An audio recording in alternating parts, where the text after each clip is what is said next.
Welcome to the Mortgage Marketing Radio Show. I'm your guest host, Katie Shive. And if you have been in this industry for any amount of time, then today's guest is most likely not going to be a new name for you. Kristin Messerli has been on more stages, in more rooms, and arguably on more podcasts than most. And she is talking about NextGen Homebuyers. She is the co-founder and executive director of First Home IQ, and she's been publishing the NextGen Homebuyer Report for the last 6 years, surveying more than 9,000 NextGen buyers to get in their minds on what they want, what they need, and what they don't want. So the most recent report just launched, and we're going to talk all about that today. There's a few data points I promise will probably surprise you. And if you stay to the end, we're going to be talking about what she and lots of loan officers are doing in just a couple weeks in DC. So without further ado, let's get into today's episode. Well, hey, Kristin, welcome to the show. It's so fun to have you on today. Yeah, so good to hang out with you. Thank you so much for having me. Yeah, well, I know you're a big fan of Geoff and his community, and it's just it's fun when all of our circles, our people in our circles become friends. I Uh, know, and I'm a big fan of you, of course, so this is very fun. well, I love it. Well, I wanted to actually start off and just share kind of a unique story of how you and I know each other. And so you and I first met, I don't know if you remember this, but it was 2021, and I was buying my first house, well, my first house with my husband, remote. Like I did pretty much the whole thing remote when we were moving to Montana. And I think you and I were talking on a LinkedIn DM or something. And you were like, hey, can I interview you? And I didn't know then what you're doing and what you're doing now. But I kind of love the fact that I was a small data point in your world. And now that we get to be friends. So Yes, and I love that it was also at the beginning of formalizing a lot of my research because I'd been doing a lot of interviews with Next Gen Mhm. Homebuyers, and then it was right around that time that we had released our newest or the first Next Gen Yeah. Homebuyer Report. And then of course it's been really fun to collaborate with you on that. Yeah. And yeah, I definitely Well, remember that. I love that I still made the cut for the next gen category. So that was a nice brush to my ego. So yeah. Yeah, but I remember how passionate you were about the process, and it was such a great conversation. I was like, "Oh, I hope I get to work with her someday." Then Yeah. we ended up And being then able to do a serendipitously, the lot. world aligns. Yeah. Well, and then Yes. fast forward, just for everybody listening, yeah, Kristin and I reconnected in 2023, and I was looking to get back into some marketing stuff. And Kristin's like, "Oh my gosh, I'll hire you. Like, I'm not even going to interview you. Like, yes, let's work together." And that started, you Well, know, that one was like weird because I had thought of you, and then you reached out, and it was like it like was just 2 weeks or yeah, something, right? yeah. Yeah. I think I sent you a message at like a LinkedIn DM at like 11 o'clock at night. And I was like, hey, not sure, but, and then you responded of like, oh my gosh, like, let's get on a Zoom. And then, the rest is history. So Yes. I love that we get to talk today about the Next Gen Home Buyer Report, because obviously you're so passionate about it. But one of the things I was saying in your intro is you've arguably probably been on the most stages, in the most rooms, and on the most podcasts talking about next gen homeownership. Like there is nobody in our industry that I know that is more passionate, so much so that you've literally co-founded First Home IQ. Everything you're doing is around helping to close that gap. So, without going too involved with what First Home IQ is, can you just tell us like a little bit of your journey of getting into what you're doing? Yeah. So I grew up in a family of mortgage professionals. So my whole family kind of got into it. And my dad had a brokerage when I was young. So I knew a lot about the industry and was always passionate about, really education. And then I started my career as a social worker, and I did a lot of education with people that were really very distrusting of people helping them. And that's where I became very passionate about education and building trust. a lot of homeless youth, and so that I say that specifically because it led into where I became very passionate in this industry around how to build trust with people whom the next generation are very distrusting, and why it's so important to lead with education. And I think those two elements are really key to creating a better future of confident homeowners and people that really understand how to make smart financial decisions and buy their first home. That's so cool because a lot of people that get into this industry obviously start in the sales side or sometimes in the ops. You completely came in like a wrecking ball. Like, yeah, I kind of heard around the kitchen table, like my parents talking shop, but you came at it from a totally different approach, which was more that psychology and the social work aspect. And I think personally, that's why your work is so fascinating because you look at it through a very different lens and you've seen both sides of the conversation. Yeah, I actually I applied a lot of the I was trained in trauma informed care as a social worker, and I applied those models and frameworks around that into the mortgage industry. And when I started a company called Cultural Outreach, which I did for about 9 years, and would work with groups of loan officers on applying those frameworks, and that's where I think it became really interesting to me to see how important the psychology of money was, and how important it was to apply some of those empathy based skills and trust building skills in the side of finance and mortgage, and how much that really translated over. Yeah. Well, and there's no trauma in mortgage at all. Like, especially if you've Yeah. got for the last, 6 years, we don't need a trauma informed specialist at all. No, I would actually argue the opposite. So that's really cool.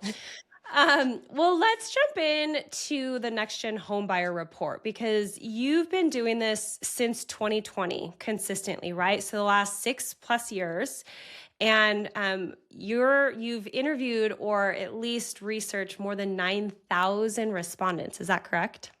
Yeah, and I was doing a lot of interviews and research before that as well, but in this formalized Next Gen Homebuyer Report sponsored by National MI, I've been doing that since 2020, exactly right. Okay. So, when a lot of loan officers hear the phrase next gen, I think their brain immediately goes to, affordability and rates and down payment and qualification because we kind of just make that correlation or that assumption that that's what they need. But the data, at least from what you're showing, really tells a different story. So, what are some of the things that are holding next gen back that's outside of the traditional down payment myth? Well, to the point of the psychology, there's the belief that homeownership is out of reach or that it's not affordable. So there's the actual affordability challenge, which is definitely real, but then there's I think, a much bigger challenge, which is that the next generation, millennials and Gen Z, really think that they need a 20% down payment. They think they need perfect credit. They think they can't buy if they are gig workers. And there's a lot of misinformation and lack of education that prevents people from actually even entering that process.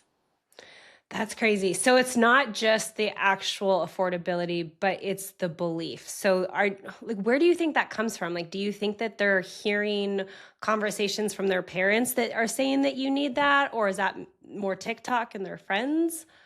Yeah, I think it's a mix of everything. I mean, things get passed down, and I do think that it's just like, I mean, we've surveyed people the last 6 years asking them about the minimum down payment required, and it's really consistent. Nothing has changed in terms of like busting that myth. And only this year, only 8%, I think, had said that it could accurately identify the minimum down payment. And I do think some of that is because of where they're getting information, but I think part of why that belief isn't changing is because there's like a lot, like people get overwhelmed with information. So even if they start then going out and looking for stuff on their own, and we explored this a lot in this year's report, people start to kind of shut down. And that's where understanding the psychology of money and people's money story becomes so important. But you go to ChatGPT, you go to YouTube and all these sources, and they're trying to become empowered consumers and find out more information, but it just kind of like their brain kind of shuts down. And for a lot of people, that overwhelm prevents them. That's kind of, it's like the misinformation and then the overwhelm that is another barrier to entry. Well, and the overwhelm is a lot. I think too, just when you look at AI as a tool, like we've all been excited about how much information we can all access. But to your point, you can have too much information. And then when you look at trust, it's like, well, what resource do I know to trust? And is this accurate, or is this, based off of a different scenario that doesn't even apply to me? Yeah, and I will say, I was just talking with a friend last night about her experience of buying a home. She's closing next week. And I was so frustrated because I tried to give her a lot of information about finding a good loan officer or evaluating the, contacts she had and the process of buying a home. And all she could think about was rate. Like she just wanted to know, what is the lowest rate I can get? And it was like that. The And I vision. think, yeah, exactly. And I think for a lot of people, it's really hard to understand the complexity of what it really means to go through the mortgage process, what getting a mortgage looks like, and what nuances are there in working with a mortgage professional. And this is something I'm actually working on with First Home IQ, of adjusting the way we talk about and deliver education, because it's, even if you provide all the information, they're not hearing it, or it's not sticking, Mhm. and I think it's a that becomes again another real barrier. And this is a smart person, someone that has a Yeah. great job, all those things, but it was just, yeah, very fixated on that one point. Well, yeah, I mean, to your point, if you were to take this to another subject like investing or your retirement planning or anything else with money, I think because money is so emotionally charged, so there's a lot of fear that comes with it, a lot of anxiety, a lot of, we're comparing ourselves to what your peers are doing or maybe what your parents are recommending. So if we were to translate that to another topic, like I for sure couldn't tell you what the best stock is or what the best strategy is. So I think, yeah, there's just a lot of information to sift through. Yeah, And I talk a lot about this moment I had when I was working with a financial advisor, because I have so much anxiety around like you just, money, all of that. It like you said, it brings it brings emotion for anybody. And Mhm. but I have a lot of it, and I I go into this meeting with a financial advisor. He shares my strategy. He's trying to be really like, straightforward about things. And it's like I'm blackout. Like I don't hear Mhm. anything he's saying. My Aura Ring thought I was napping through the meeting. Like it literally Stop. told me, "Oh, you took a nap during this?" And I was like, "No, I was I was awake, I think." And but that's our body going into this kind of, or our brain going into this shutdown of like the trauma response, Yeah. and I think that's why, again, that kind of informed approach is really important, because if you put too much information on someone, or you're not capturing someone through that kind of empathy first approach, you're going to have people just not hear anything you're saying. Right. And then the result is your efforts are actually working against you or they're not effective. And so you could come back and say, I have all of these touch points or these classes or this marketing or whatever. And again, if you're not connecting in that way first, then you're missing a lot of the effort. So one of the stats that stood out to me was that 6 out of 10 buyers expect the housing system to work against them before they have ever had a single conversation with a loan officer. I mean, 60% more believe it's rigged than it's helpful. So like talk to me about that part of the data and like, maybe what were some of the questions asked, or not verbatim, but like what was the thought process between unpacking that? Yeah, so we've been tracking trust since 2021, and seeing that in 2021, we saw that 2 in 3 felt that lenders were not trustworthy or reliable. And that was a big flag of like, okay, we need to look into this more.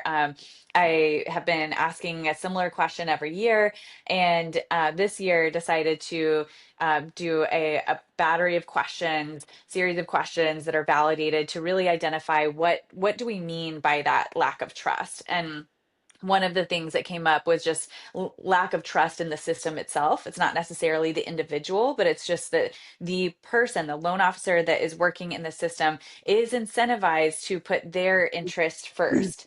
And so that's what people, and you look at the other questions and some of the data points that's in the report, a lot of the fear is around being taken advantage of, that their interests don't align with the loan officer's interest. And so this is where it becomes so, so important to see how you show your borrowers or your community that you are putting them first, and putting that, that person at ease in the conversation. But yeah, I think it's a huge, the three areas that I talk a lot about are the misinformation, the overwhelm, and then this lack of trust.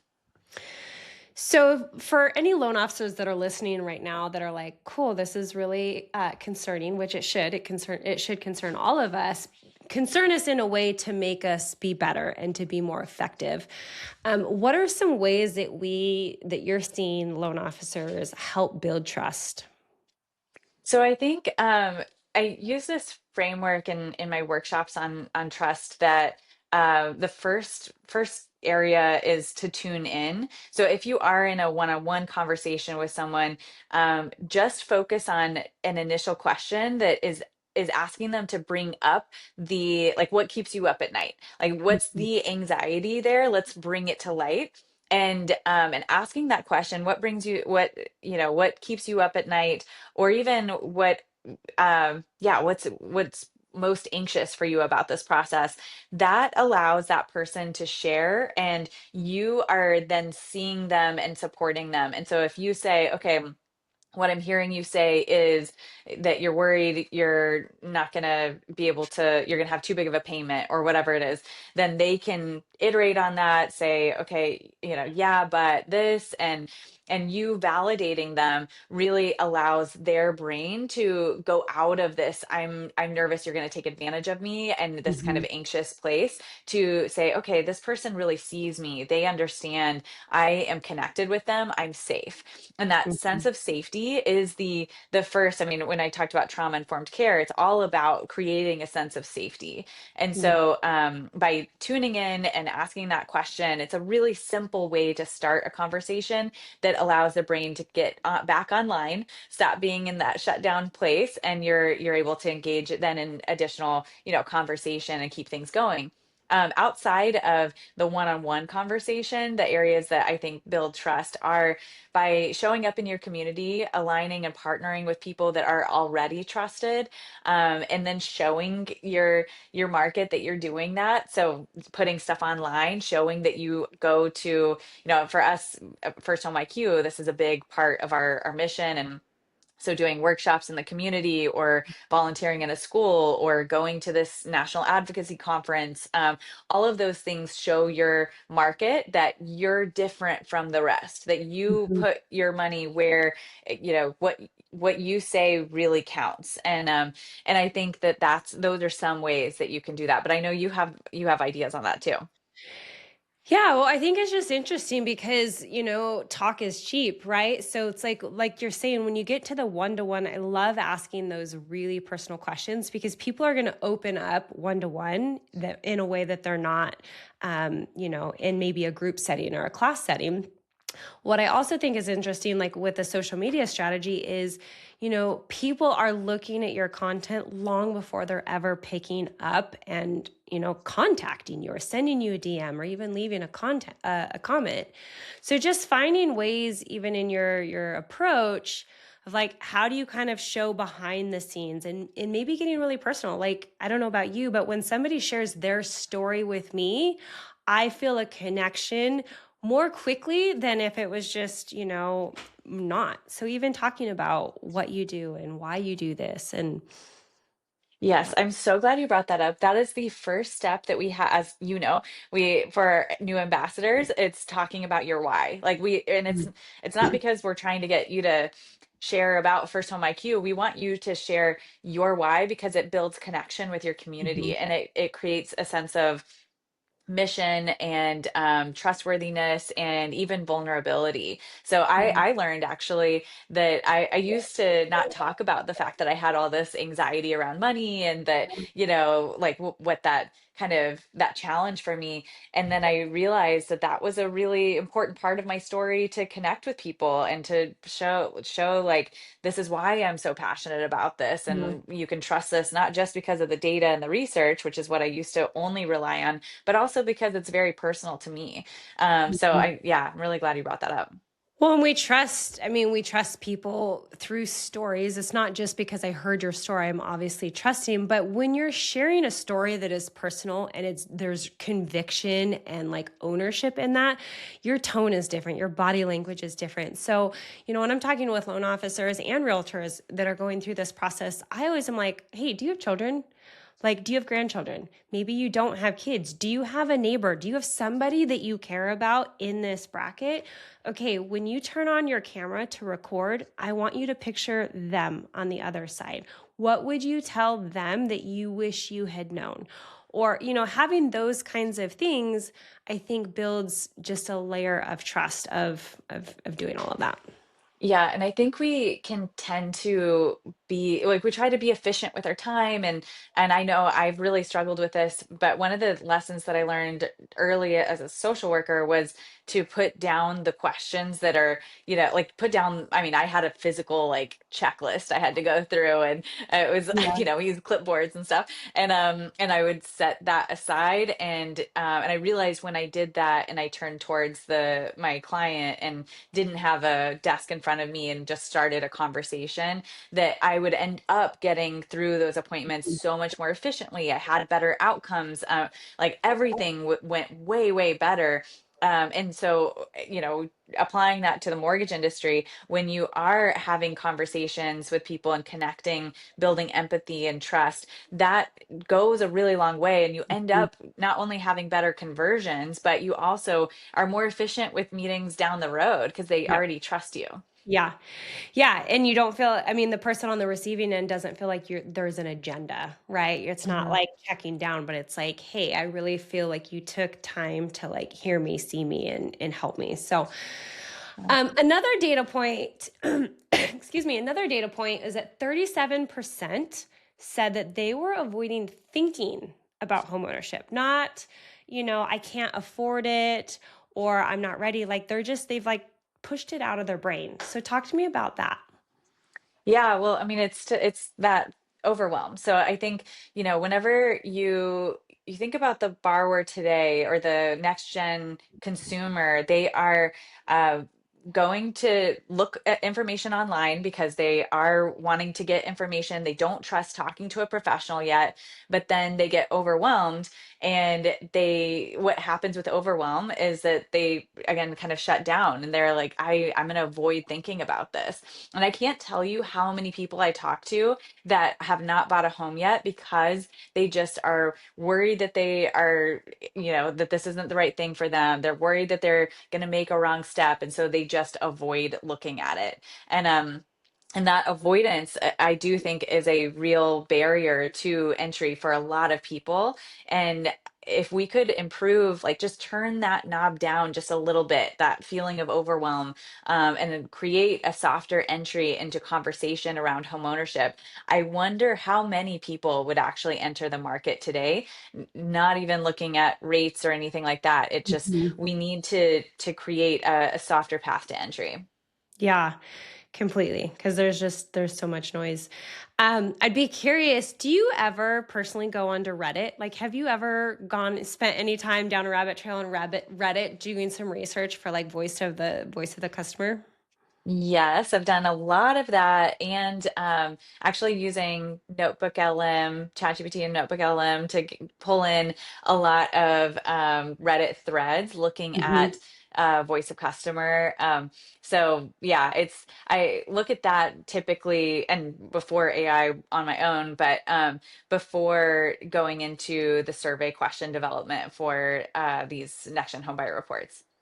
Yeah, it's pretty fascinating too. I like to do that every once in a while. Just going onto Reddit and I'll type in, first time home buyer. There's different, Reddit threads that you can follow. And it's really wild because you're getting unsolicited advice, like information, like people, there's just a treasure trove. So if you're listening and you're a loan officer, Reddit is free. But you can go online and literally just type in keywords. You could type in your state, you could type in, first time home buyer, what have you. I would encourage you guys to spend some time. Go look at what actually like real people are saying. You'll learn really quickly the fear and not just the stat behind it as Kristin's sharing, but like what are some of those things that are keeping them up at night? Because if you're wanting to create content to speak to that, that's like my favorite go-to is to go find a good Reddit thread. Yeah, I think it's really interesting. I was just gonna look for what I found in this year's, but a lot of people were looking for mortgage readiness advice, home buying financials, homeownership strategy. But there's just so much conversation around the like people's experiences, and I do think hearing from the consumer about their experience or fears Mhm. can be really valuable.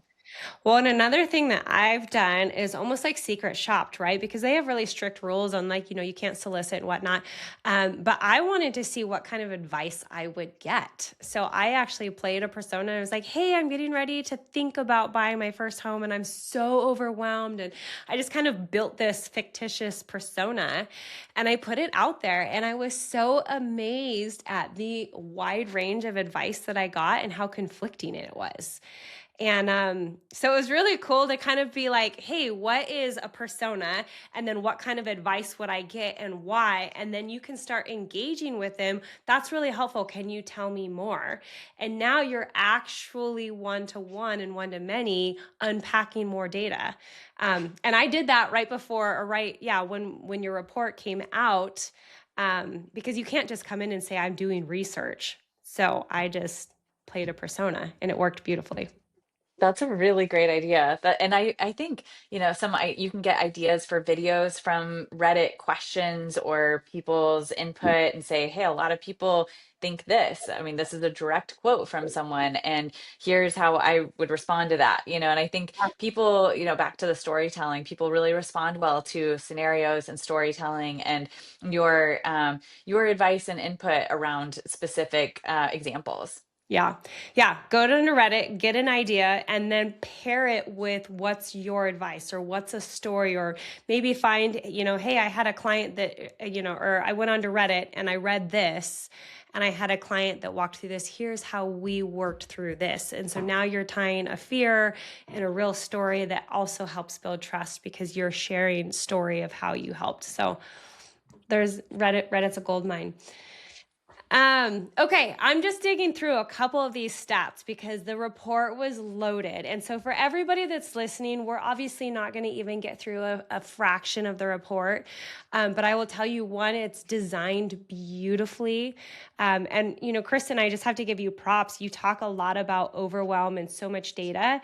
You even took that feedback into your report, and the way that you laid out your report from the graphics and the minimalism, even visually, just reading the report, you play to that so beautifully. So massive kudos for you. Because I read it in the Oh car. my gosh, I thank was like, you. this is beautiful design work. I'm a big fan of design. But that was one of the first things that I noticed was that it felt very easy to digest the information. Well, that means a lot. And also, that was so, when I finished the report, I was like, man, this is doing the same thing that I am kind of complaining about. Of like, I really worried about people feeling overwhelmed because there is so much information in there. And I am trying to, like, for at least for our ambassadors, we're creating different presentations that they can take Mhm. a portion of the report and deliver a presentation for, real estate groups or whatever, but on trust or on AI and technology. And but I do think there's a lot in the report, and tried to share a story around it. So I'm glad that came through for you. But definitely it takes some time to kind of consume it. Yeah. Well, it's laid out really well. So for everybody listening, we are going to put all of the links in the show notes. And for anybody that like loves to deep dive into data, you can go back because they also share all of the previous years. So if you're like me, I took all of the previous year's reports. I threw it into Notebook LM as I was prepping for our call. And I was like, okay, well, let's look at some of the trends starting in 2020 all the way through, and was able to just get some really good, insights from that. So if you're listening, make sure you check out the show notes, and then let's touch base really quick on First Home IQ, because obviously this is, it started as a passion project, but now it is Mhm. your full-time mission, and you started this in partnership with Dave Savage and Todd Bookspan. But can you talk to us about the gap? Like, what is the mission for First Home IQ, and what are you guys actually solving? Yeah, so our mission is to make homeownership education more accessible for the next generation. And we do that through equipping loan officers and real estate agents to be the education leaders in their communities. So right now we have kind of three pillars around this strategy. One is the research. So this research has come under the First Home IQ umbrella, and everything we have created really stems out of that. And then secondly is the education. We have an ambassador program that we have 150-ish loan officers and some real estate agents across the country who are delivering education in their communities, whether it be webinars or workshops or social media content. But we give them playbooks and information and kind of a program around that. And then the last pillar is advocacy, and that's our newest pillar as of this year. But we really believe that being involved legislatively, either locally or nationally, is a way to build trust. And I think overall, it's about closing the education gap, but it's also about closing this trust gap. So we have 50 plus loan officers that are coming around from around the country to DC to advocate on the Hill, and then we'll be helping people get engaged locally across the country throughout the year as well. That's really cool. And that is a new thing that you guys are doing. Why I personally love that is because you guys are, I mean, you're not just talking about the problem, but you're like mobilizing, and you're helping loan officers who see the real problem because they're the ones in the trenches every single day. But let's be honest, like we might see the problem, but we don't really know how to solve for it even at a policy level. So you're partnering with the MBA, is that right? Yeah. We partner with the Mortgage Bankers Association to bring loan officers to their national advocacy conference. And then we'll also partner with them beyond that to help loan officers get engaged with their Mortgage Action Alliance and other local MBA groups too. That's so cool. Cause yeah, I mean, you're giving them the resources, you're giving them the research and the tools on here's how you can partner at the state and the, even the local level with that. So that's really cool. So if somebody is listening, and obviously I would encourage you, please go check out First Home IQ, what they're doing. But what would be the best way that they could get involved to learn more and to see if it's a good fit? Yeah, so I would love for anyone that's interested in learning about the impact we're creating and the resources we have to go to one of our workshops. We do them every Monday, 10 a.m. Pacific. Firsthomiq.com/workshop. You can register for that. And we really try to make that's the first step to becoming an ambassador as well. But we talk about, crafting your why statement, and we share the free resources that we do have around the research and some of the education. We have some games you can use in classrooms and all of that. But then, and then if you are interested in becoming an ambassador, then there's a next step from there. But that would be a really great place to start, get engaged, and just kind of learn some more about First Home IQ. Okay. Well, obviously, I have a soft spot for you guys because it's a huge, what you guys are doing. isn't just a feel good, but like you're actually on a silver platter handing the ambassadors every tool that they need to help combat this. I mean, you guys have made it so easy from the content that you create, from the classes and the webinars. I mean, you have so many resources that you have curated. And you guys, I'm not talking just like ChatGPT wrote all these resources. This is like over a decade of professional research that Kristin and the team have put into this. And you also have a lot of people in the industry that have helped kind of sponsor some of the content, right? Yeah, we have a really great board and loan officers who helped build the program.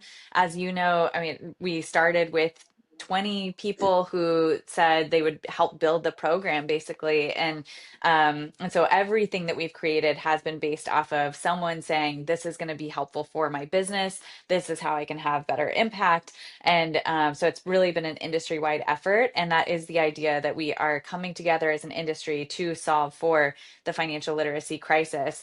And of course, Katie, you have been a huge part of that. We would not be here without your help. You created so many of the fantastic resources that we have. So it's just you are very much present in the organization.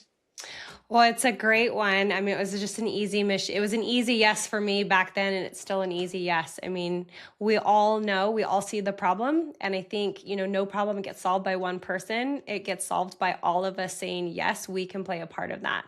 So for you listening, what does that look like? That's you and your local level. Do you have a middle school or a high school that you could go teach a class at? Maybe you're involved in your church or somewhere in your community. How can you figure out a place where you can start raising your voice and giving back? And then, as Kristin was saying, go join one of their calls. You'll learn a lot about what they're doing. And don't take my advice for it. Go see like the resources, you guys. One of the biggest problems I think people have is, I don't know what to say. I don't know what to post on social media. I don't know what email to send. They solve this, right? That you guys literally create resources for the ambassadors. So with that, go learn about First Home IQ. And for the NextGen Homebuyer Report, what is the best way that they can get those resources? So you can go to nextgenhomebuyer.com and access all of the past reports, including the most recent 2026 annual report. That will also be on our website at firsthomeiq.com. But we're in transition on that website. So That's nextgenhomebuyer.com. but yes, so go to nextgenhomebuyerreport.com. And then you guys, this would be a great topic that you could host a lunch and learn. Geoff has classes and has done for you class materials too. I know Geoff has actually been a huge partner with First Home IQ as well. So go teach a lunch and learn class with your agents, get involved, and go learn about First Home IQ. So Kristin, thank you so much for being on the show. This was just selfishly, this was really fun.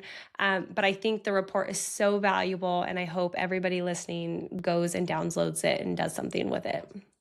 Yes, this is so much fun. And also, yeah, Geoff has some resources in First Home IQ that he's shared with, Yeah. like you said, the lunch and learns and referral partner relationships. So definitely check that out. But thank you so much, Katie.